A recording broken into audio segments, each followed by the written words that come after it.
I don't care what space you're in, change is coming, and it's coming at a breakneck speed, and you got to get ready. You're either creating the wave of market disruption, you're riding the wave of market disruption, or you're getting crushed by the wave of market disruption.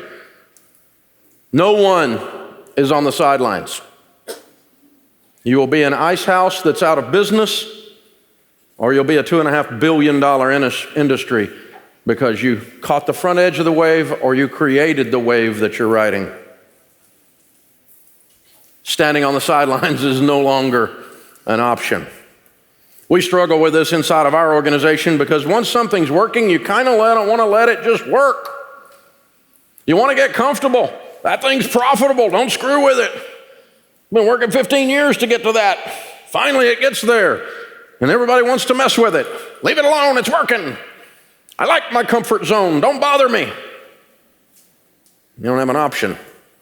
You should be very uncomfortable in your comfort zone. As we studied this inside of our own selves in our organization, and we've watched other companies that are moving and shaking and other ones that are being overtaken and pounded by this market disruption, we figured out there's basically about 3 things that'll cause you to get crushed by market disruption. Number 1, hubris.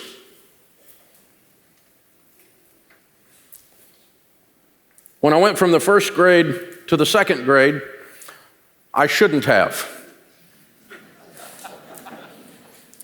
The teacher met with my mother, and my mother, with a cigarette hanging out of her lip, was cussing them probably, and explained to them that her son was going into the second grade, but he could not read. When I got in the second grade, I could read a little bit. When I got in the second grade, I had the worst teacher I had in my entire career. It was her first year out of school, and bless her heart, she was horrible. And so by the time I left the second grade, I was reading at a first grade level, and they promoted me again to the third grade, and I could not read a lick in the third grade. Miss Mary Jane Hurt took me under her wing, got me caught up.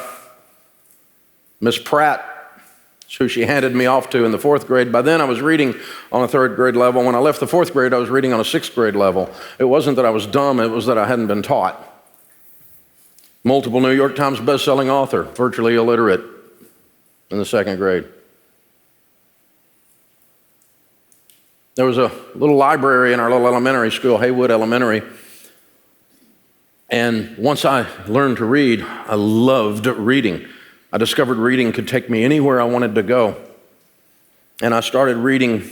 One of the first things I got plugged into, I was thinking about it this morning, these little yellow books, and they were at the sixth grade level, and I read them all in the fourth grade. There was a whole series of them on Greek mythology, all the interaction with the Greek gods and the humans.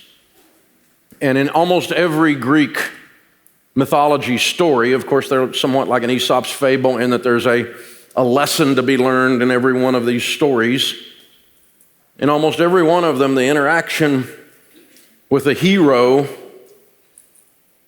that brings the hero down is excessive pride.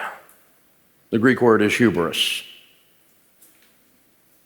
Hubris is excessive. Well, we've got this. Our tongues are working fine on the ice. We're carrying into the house. We're getting paid. We got this. The ice business will never change.